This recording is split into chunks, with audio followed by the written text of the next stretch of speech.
What's good, YouTube? It's Rage Real. So in today's video, I want to show you guys this post-patch setup for Nickel 3-3 in Madden 24. So if you enjoy this video, go and drop a like on the video right now. Go ahead and sub and turn on post notifications on. So first of all, I am in multiple defensive playbook, but you also can find this formation in 4-6 playbook, and I believe it's in the Ravens defensive playbook as well, but don't quote me. I just personally run multiple D, so just wanted to let you know that you can find this in multiple D or 4-6. Now also, I do want to say that I did see Goated Mills YouTube video, and this is part of where I wanted to show you guys just from my point of view how I like to run it and things that I like to do. But I'm using the same setup as Goated Mills, and if you guys don't know, Goated Mills has an ebook on my website. He's probably been coming out with more soon, but make sure you check out the website allthingsmadden.com. The link is in the description. And also I just want you guys to know that this is Goated Mills setup, but on the ebook we go way more in depth about how to guard particular formation. So for example, everything that I show you in the ebook you can use to guard any single back formations, any I-form formations, and you're going to see in gameplay, because I do have some gameplay for you guys.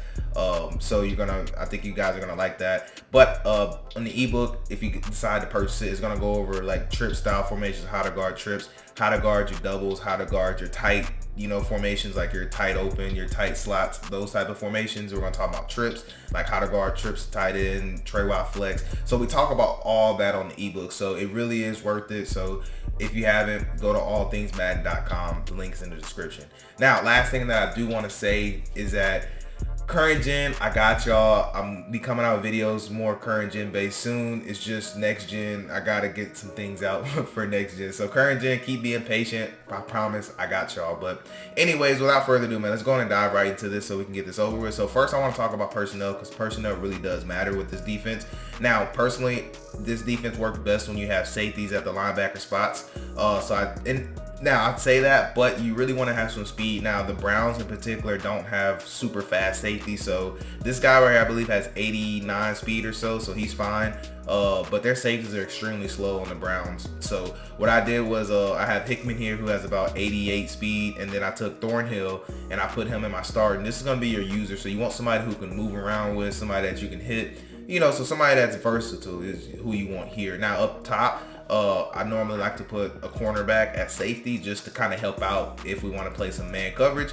And also athlete right here helps, but like I said, the Browns just don't have that many athletes at safety, so we had to make do. Now these three positions, you just want to put whoever your best is. So just really simple personnel. Now you want to go to nickel blitz 0, and keep in mind, coverages, you can do whatever you want to with coverages. You can set whatever zone drops you want to. You can do whatever you want to with the coaching adjustments. But what we're going to do is we're going to go out of nickel blitz 0. So you can run this versus single back, you can run this versus shotgun. It literally does not matter. So we're going to come out and random play just to kind of show you that it literally doesn't matter. So the setup is actually even easier than the pre-patch. So pre-patch, this is what pre-patch was. You had to slant your line up, spread your linebackers, press, quarterback attain, and then a lot of times I would like to grab this guy, walk him down some in case you wanted to blitz him off the edge, and quarterback attain. So this was like one of the setups that they had, but let's just say you wanted to do it this way, right? So and then quarterback attain. This was one of the setups that they had.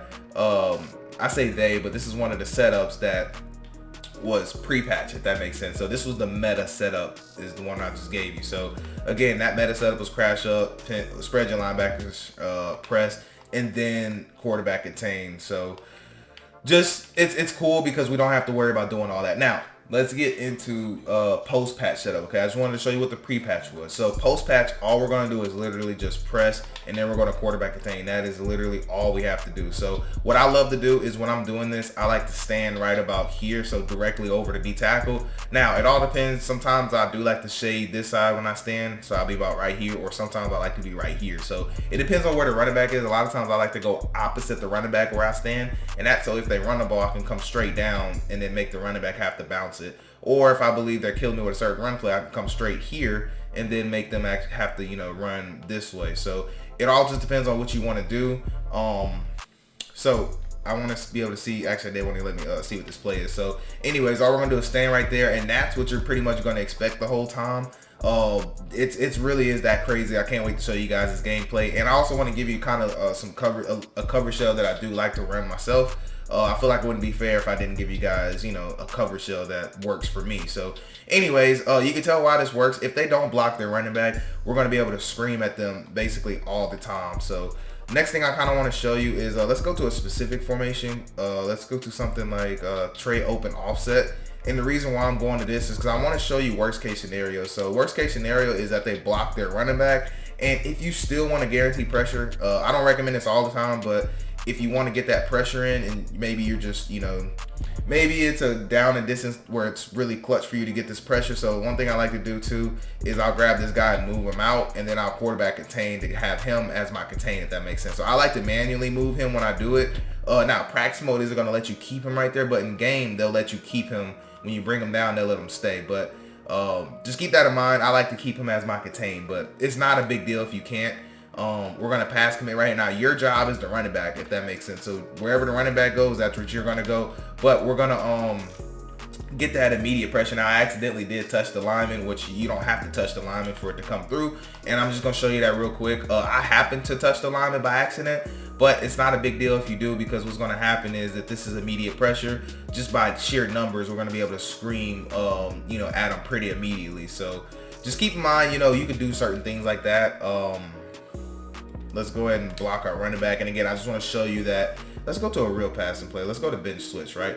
So one of the things I want to give you is there is a way I like to run my blitzes.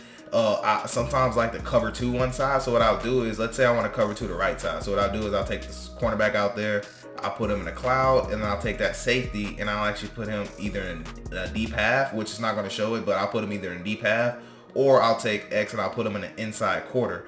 So I like to do either or because we know our blitz is going to come in, but to be safe, I'm going to put him in a deep half. And it's just basically going to allow us to actually, you know, go play something else. So it's just a good thing to just kind of mix around. However you like to do it is fine. But right here, just take a look at this, right? So our safety is going to be in a deep half. Now, obviously right here, they may be able to have it, but these deep halves actually do a pretty good job of guarding things, you know.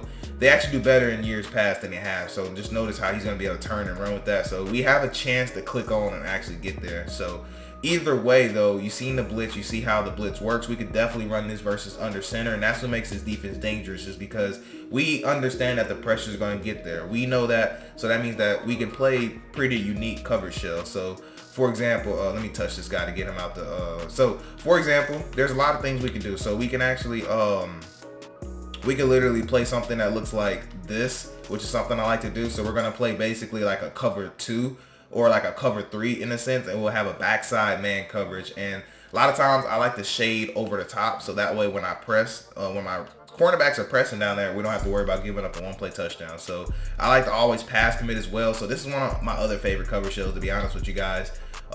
Is just kind of like a little cover 3 type of, you know, cover 3 cloud type of shell. So one of my favorites. Now also, if you want to, I do like to take him and put him in a purple, and then maybe I'll shade down, shade up to get a cloud flat. So that way, if they run any drags or anything, maybe any in routes, he'll be able to kind of help out on that, and we'll be responsible for the middle. So hopefully this is a passing play. Okay, cool, it is a passing play. So just kind of showing you, so we can come right here, and then we're gonna just go lurk and just look at how quick that pressure comes in. So this is just why I'm telling you guys that these cover shells, you can do a lot, just because this blitz is going to come in. This blitz is crazy. They're going to have to block their running back to guard this, or they're going to have to start sliding their line. And when they start sliding their line and doing all that craziness, that's when I like to start blitzing, you know, this guy right here and doing things of that nature. Maybe grabbing him, moving him to the outside, if that makes sense. So there's just a lot of things you can do when your opponent starts worrying about this blitz. But just real quick, I want you to just see the coverage, and then that'll be all. Now they can possibly have this, but again,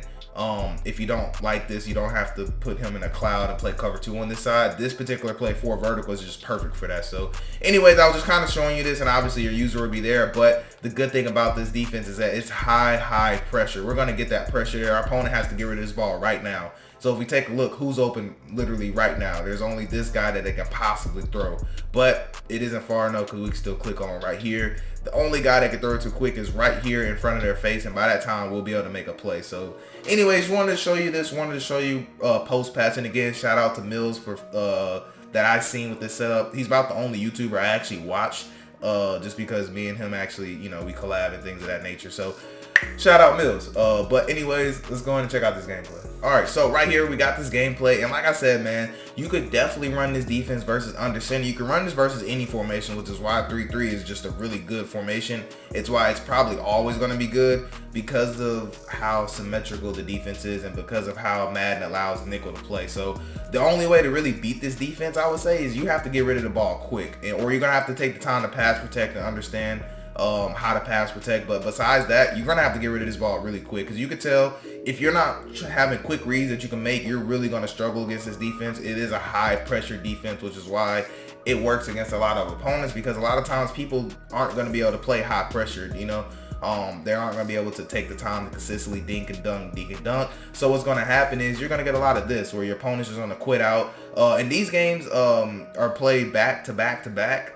Just sometimes that's how it goes on regs. You guys know a lot of you guys play regs, so you understand how it works. Now, this is definitely still a MUT style defense. It actually works extremely good on MUT because you can get those athletic safeties. You can get those athletic D linemen. And right here, my opponent decided to quit out. I guess he just didn't want to deal with the high pressure. And like I said, it's just basically going to be about every play, because you're going to start realizing people don't want to block their running backs these days. They want to send them guys out. They want to, you know, hit them in the flats. They want to do these things. But to be able to do that, you got to be able to stop the blitz or be able to handle the blitz. And a lot of times, people just won't be able to. So right there, my opponent did throw a nice dot right here. But again, check out the run defense. That's what I'm telling. I didn't spend much time talking about the run, because you literally just use the same setup and you're going to be able to play the run. It just comes natural.